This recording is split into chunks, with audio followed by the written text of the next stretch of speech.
Thuzy! If you have a child who's passionate about getting into a really great college, you take him to an SAT coach.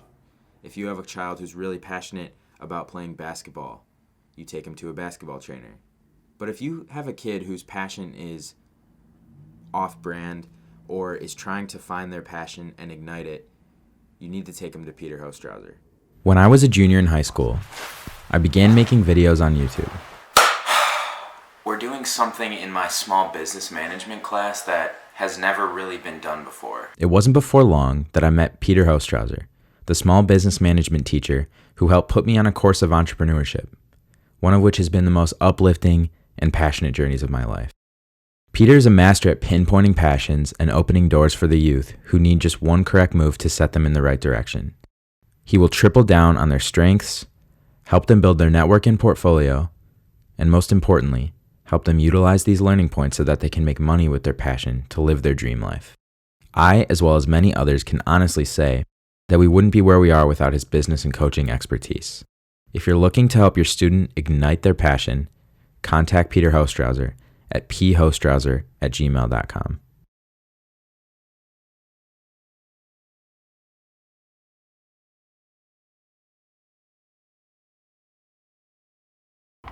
After a reinvigorating team meeting, the team buckles down on their work and focuses on the challenging schedule they face in the second half of the season.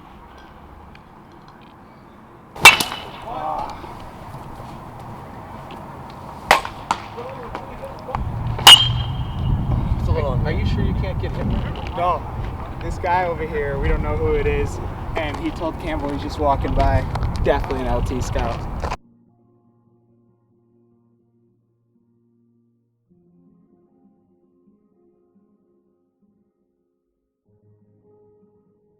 I think when you get to play really any sport with your friends, I think it just makes everything more fun. For me, having such good friends and a lot of them be seniors, just this is everybody's last opportunity to get to play high school baseball, but some people are done after this, so put another chip on my shoulder, just motivate me, try to do everything I can for them.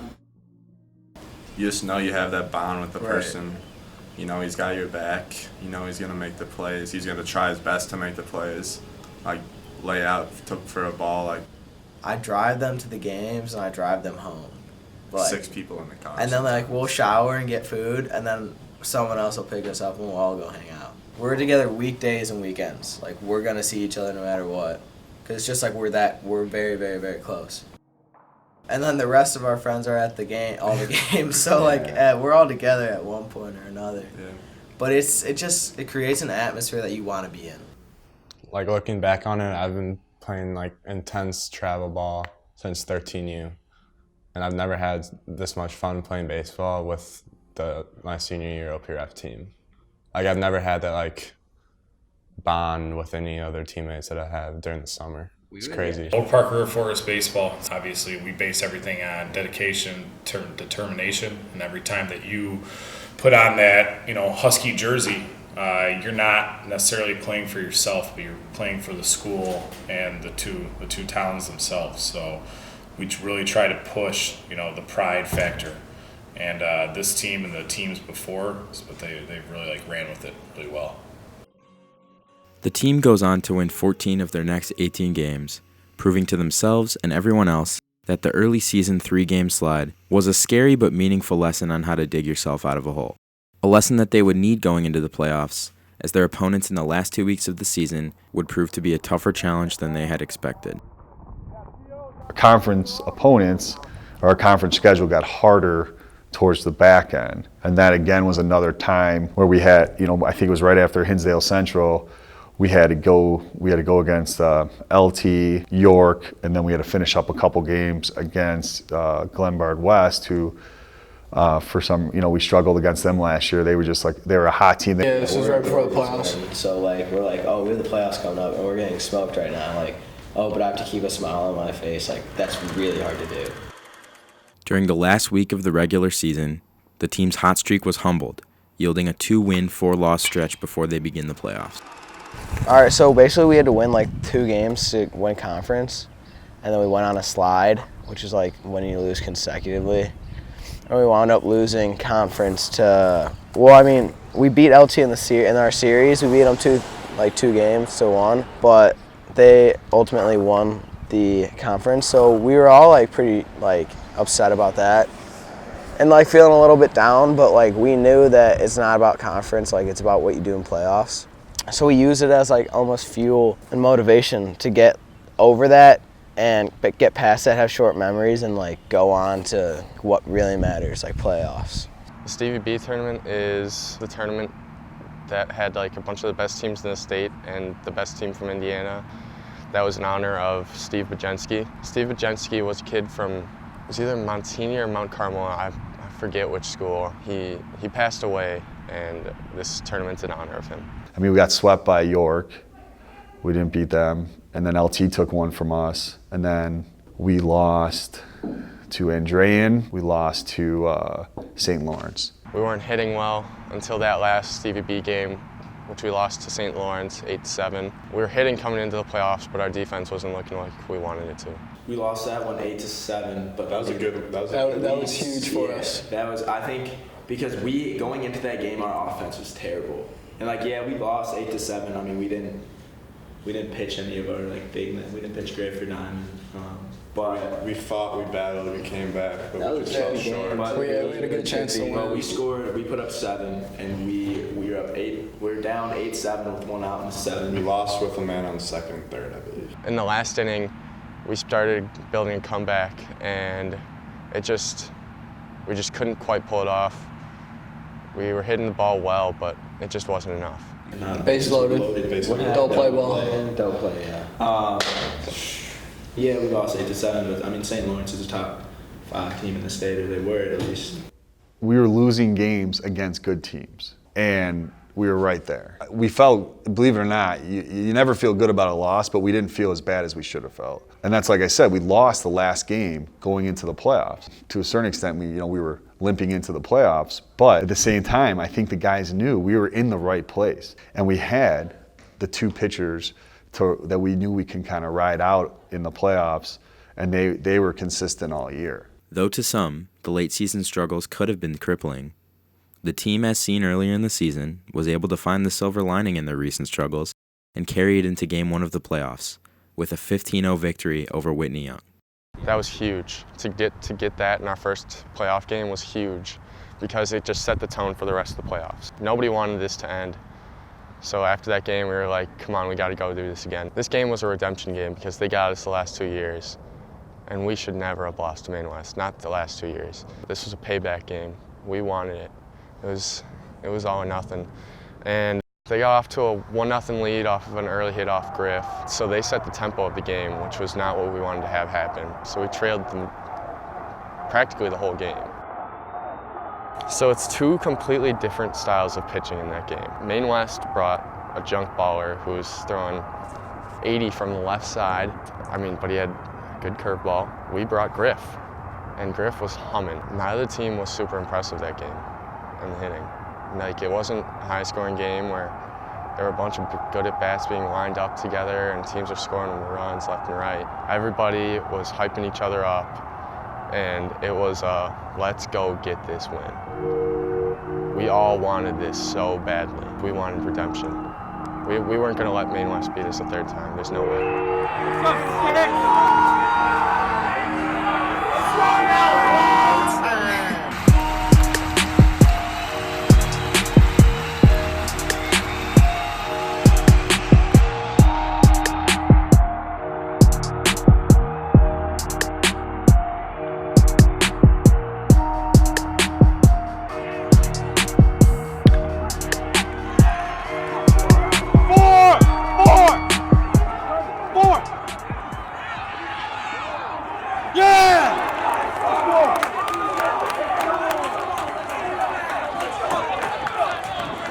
Jake leads off the bottom of the 7th, and he gets on. He reaches base on an error by the second baseman. and we pinch run Jose for Jake.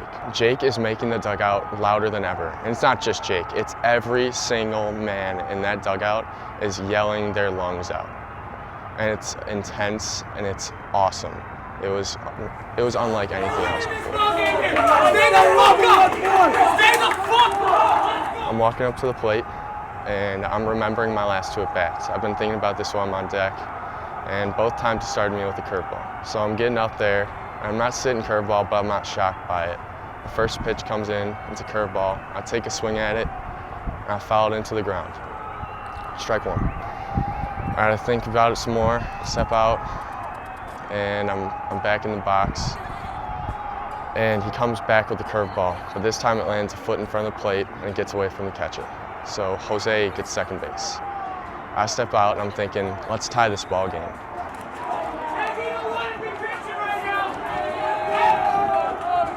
Comes back fastball, and it's middle in, and it's at my thighs, and I take the best swing I've ever taken in my life. Get out! Get out! Get out! Get out! Let's go!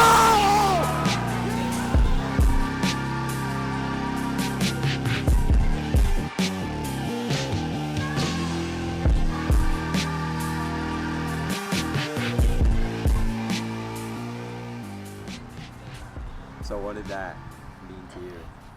It meant everything because we got to play another baseball game.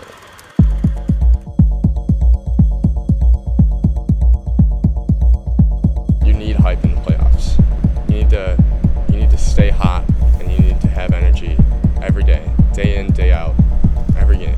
So we needed to carry that over. Could we think about hitting that home run over and over again? No, but we can bring that energy in the next day, for sure. But at the same time, you can't think about like errors you made, or strikeouts, or flyouts. You can't be thinking about bad at bats.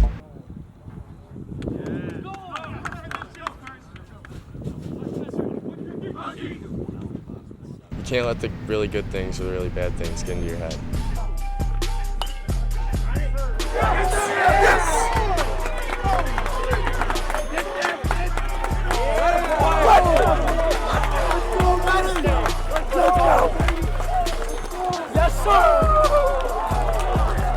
For OPRF in the 5th inning, 4 runs on 3 hits, 1 error. Your final score in this sectional semifinal matchup: OPRF 12. The Huskies' final 2 wins showed promise as they pounce on New Trier with a 12-2 win and win a close sectional game against Glenbrook South, in part due to some flashy plays.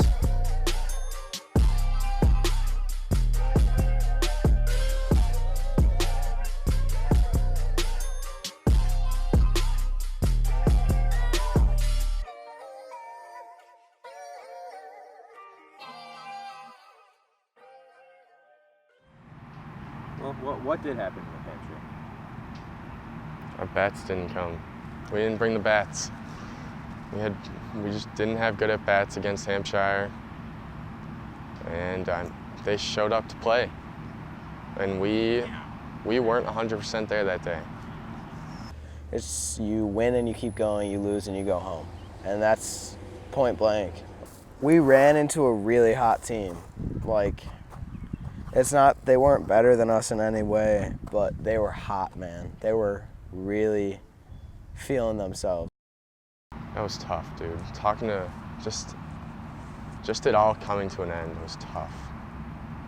Because none of us wanted it to end before we went down to state. We all wanted the state championship. Nobody wanted to end in a super sectional. So losing like that to Hampshire, that just hurt so bad. I mean, I remember, like, Dylan hit a really hard ball to shortstop right to him. And Verge was, like, in my ear. He's like, miss it, miss it, miss it. The kid fields it. He's like, throw it away, throw it away, throw it away, throw it away. And just, like, go right to the first baseman. And, like, I didn't feel anything at that moment. It was, like, surreal. Then I get out. And, I stepped out of the dugout, and it was just, like, game over. Like, bawling my eyes out. I didn't even see it coming. Like, I didn't feel like I was gonna cry. It just happened. we just struggled, you know. Again, it's, you know, the sectional games against New Trier, we were playing unbelievably awesome. You know, I mean, that was probably our best hitting day of the season. And then Glenbrook South, we played very well too. We're going into the super sectional playing our best baseball, which is exactly what you want. But, you know, it's a one and done situation. We just have one game where we just struggled, and now we're out of the playoffs.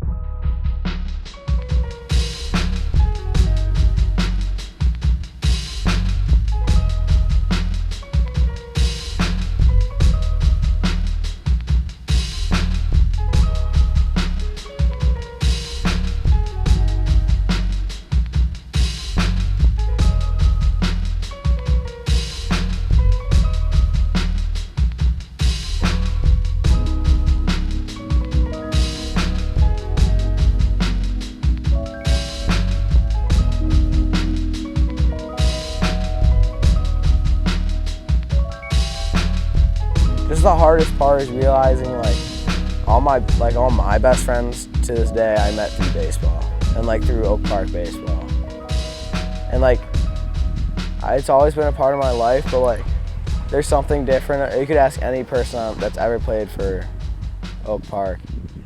It's just it's different. It's a family.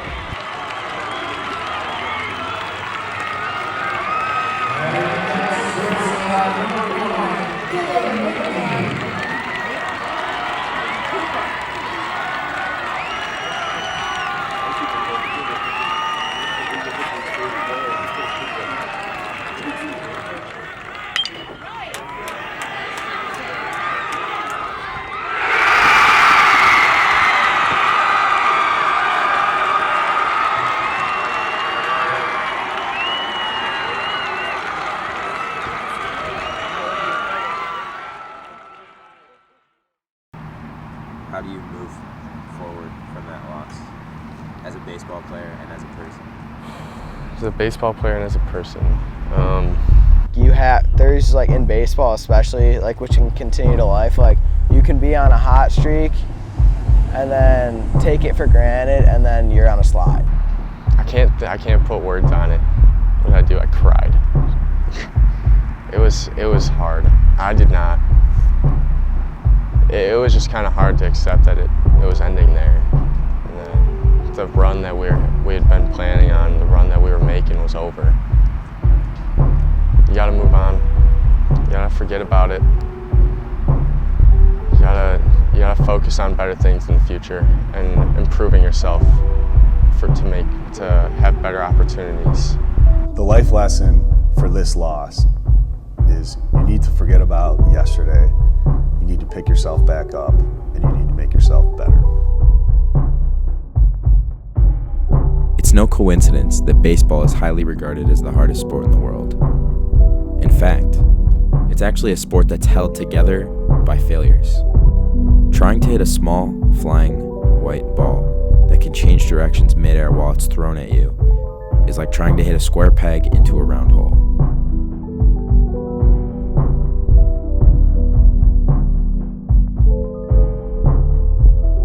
It's an endeavor in which being great requires a 70% failure rate.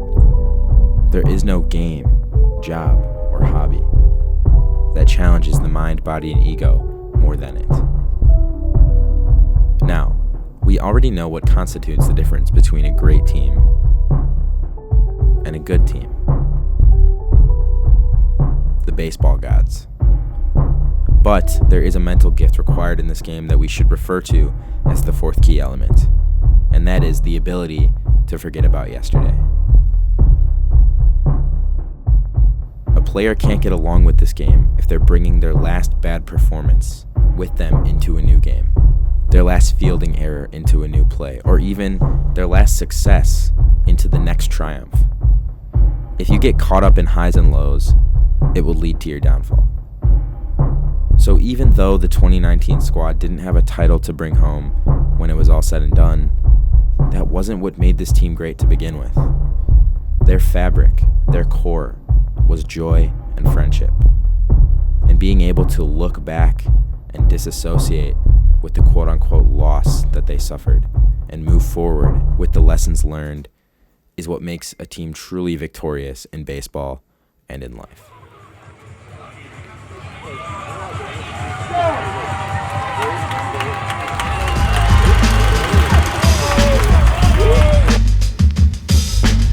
I've been most comfortable on highways. I done seen enough bubble up inside the driveway. Yeah, I'm in the internet, but I'm talking about my space. Pretend to be into that, to be up in my face. Damn, they put an ounce in the air to keep my mind straight. I'm irate, but alright, I'd rather be unraveled. I can't even fathom G. No longer my demons be attached to me. Gotta grow up to be mama's masterpiece, so we gotta forget about yesterday, just today. We still got tomorrow. Time isn't borrowed. Get up over your sorrow. Take a step back and maybe meditate. Forget about yesterday, just today. We still got tomorrow. Time isn't borrowed. Get up over your sorrow. Take a step back and maybe meditate. Ain't got much problems really finding my zone. My biggest problem spending time on my own. Never do proper, hit my line and I'm gone.